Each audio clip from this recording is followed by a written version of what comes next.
It's the largest warship in the world. On the high seas, it stands unrivaled. And for its very first deployment, the aircraft carrier USS Gerald R. Ford headed from North America to Europe, making the transatlantic journey to train alongside NATO allies.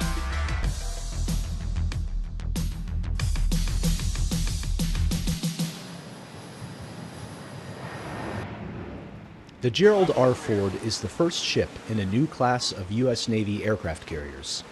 It's a nuclear-powered, technologically advanced floating airfield with enough firepower to deter potential adversaries on site. After years of sea trials and shock tests, the Ford was finally ready to deploy alongside NATO allies in October 2022.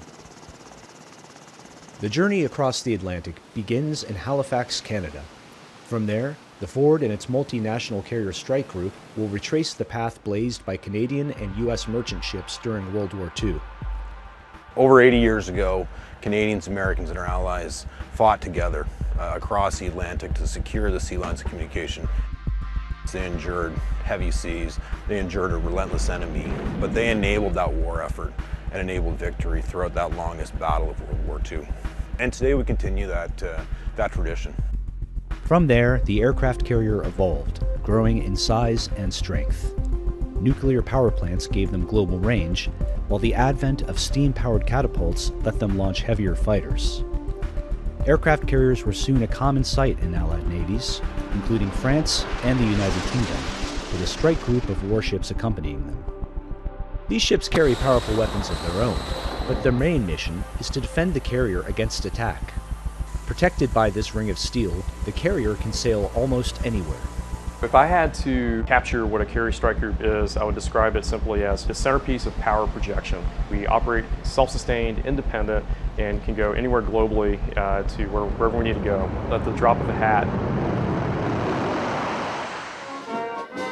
Commissioned in 2017, the USS Gerald R. Ford is the first ship in a brand new class, and, according to the U.S. Navy, the most technologically advanced carrier to ever set sail.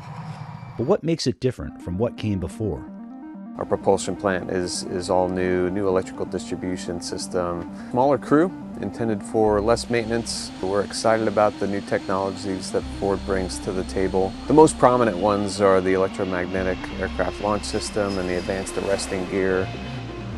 Most aircraft carriers launch jets off their flight decks with catapults powered by steam. But you won't see any hot air coming off the Ford's flight deck. This ship uses an electromagnetic launch system to get its jets airborne. When it comes to these new catapults, there's more than meets the eye.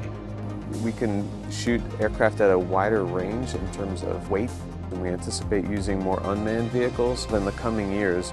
Those might be lighter than the strike fighters that we're shooting right now, and we anticipate less stress on those aircraft, less lifetime cost on the aircraft. But when it comes down to it, the most important thing on an aircraft carrier is the aircraft. Embarked on the Ford is Carrier Air Wing 8, which includes approximately 60 aircraft. From strike fighters to surveillance aircraft and helicopters, each airframe has a role.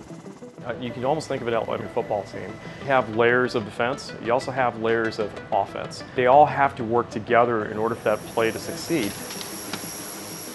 While a fully loaded flight deck is certainly impressive, those planes can't fly without pilots.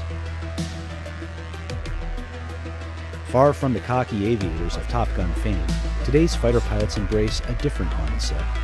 We definitely subscribe to a bit of a work hard, play hard mentality, but really what we end up looking for is somebody who is humble, credible, and approachable. The naval aviators of Strike Fighter Squadron 37, the Raging Bulls, trained to fly everything from bombing raids to combat air patrols to acting as flying gas stations for other fighters. What does an ordinary day look like in this less than ordinary job? About an hour prior to your takeoff, you're going to go get kitted up, get all your flight gear on, and then it's time to go up to the flight deck. So the flight deck is always a very dynamic and quite dangerous place, so you kind of have to be strategic. Once you're in the airplane, a whole bunch of checks to do between your systems and the ship. It's a whole lot of work leading up to that catch shot, which is the moment that you've been waiting for. The defining trait of naval aviator is the ability to land on a small, floating runway in the middle of a very large and very unforgiving sea. To accomplish this feat, the Hornets use a tailhook to snag a thick steel cable, bringing 20 tons of metal to a dead stop in a matter of seconds. Landing on an aircraft carrier is definitely difficult. It's challenging. We've got a whole lot of technology helping us do it. In the moments leading up to touching down on the aircraft carrier, really kind of fine-tuning those corrections to make sure that you're on the optimal glide path just prior to touching down. There might have used to be panic and uncertainty. That's what you do all the training for, to get all of those moments out of the way. It's been several days since the Ford set off from Halifax. Its sailors have settled into the groove of daily operations. With more than 4,000 sailors aboard, the Ford isn't just a ship.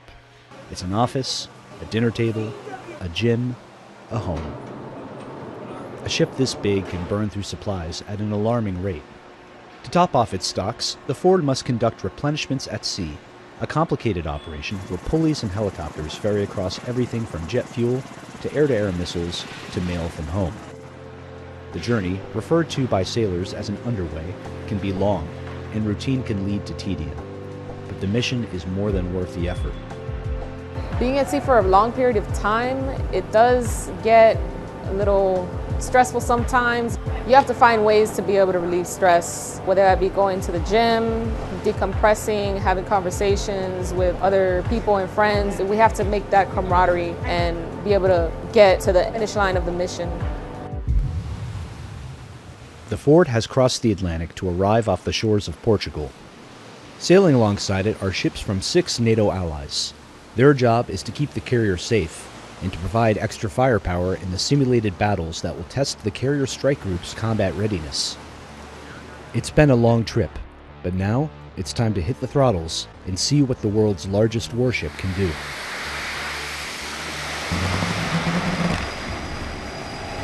Day and night, the flight deck is busy as jets launch on training missions that simulate air interceptions, surface strikes, and anti-submarine warfare.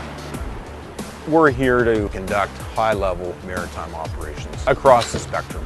We're here to showcase the Gerald R. Ford and then integrate allies and partners. No nation can truly stand on their own. We are stronger as an alliance, and so working together allows us to create those frameworks and through exercises truly be able to work in partnership with each other whenever we need to. As the exercise nears its end, and the Ford prepares to conclude its journey in Portsmouth, England, the flight deck turns emotional as several of the ship's naval aviators share a bittersweet milestone, the last carrier landings in their naval careers. Certainly we're all going to have to stop doing this one day. We're always going to miss the flying for sure, every single one of us, but we're really, it's going to be about missing the people.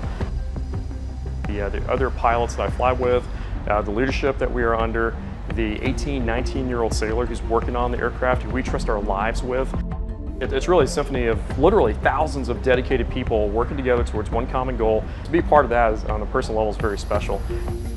For these aviators, the journey is over. But for the USS Gerald R. Ford, it's just beginning. Just months after this deployment, the Ford returned to European waters for a full tour of duty, coming under direct NATO command for the first time. With unmatched range and power, the Ford now leads Allied navies in the crucial task of deterring aggression and, if necessary, defending NATO against external threats. In these uncertain times, the world's largest warship is on watch in Europe and on guard.